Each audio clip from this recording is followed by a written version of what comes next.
And let's finish the first chapter of Wise Child. Sorry that it came out the way that it did. My phone was kind of overloaded with data, so the videos came out a little weird on this one. But there's only a little bit ways to go. It's about to be the funeral of Wise Child's grandmother, and Juniper is going to take her after that.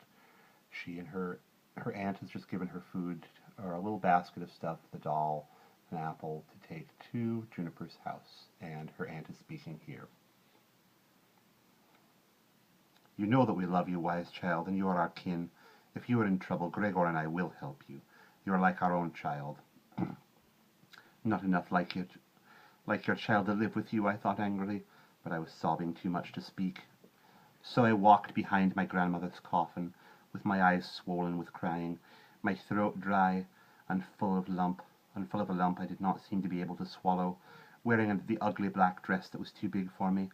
On the way to the church it started to rain, and before we got there we were soaked, hair like rats' tails, shoes squelching along the track, which was dissolving into mud. The rain matched my mood, the sadness that lay on me like a weight, the sadness that my grandmother was shut away in a box and would soon be shut in the earth, the sadness that I was lost and unloved and had a terrible fate before me. From deep in my memory came the recollection of another loss, of realizing, not swiftly but slowly, that Maeve the Fair was lost to me forever. I was now 9 years old, and nobody wanted me except for a witch. "I'll bet she'll make you her apprentice," Seamus said. "Witches choose little girls to be their apprentices, then you'll be a witch too." "Shut up," Bride said. Obviously Aunt Morag had rebuked the children for frightening me.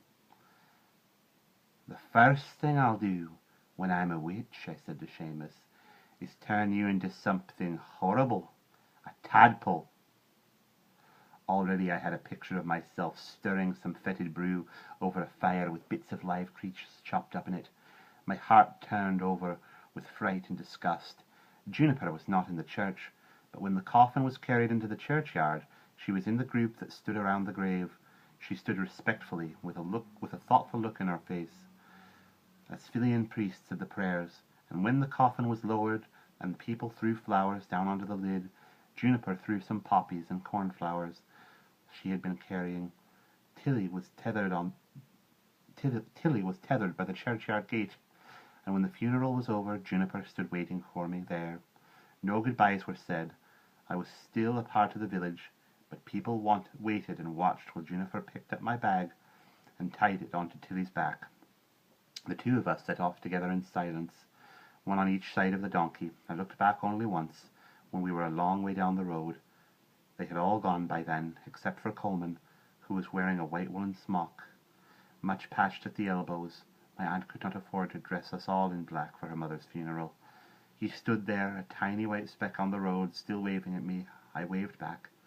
As we turned the last corner and disappeared, he gave a cry of the curlew that we had so often used to summon each other, stealing secretly out of bed on summer nights.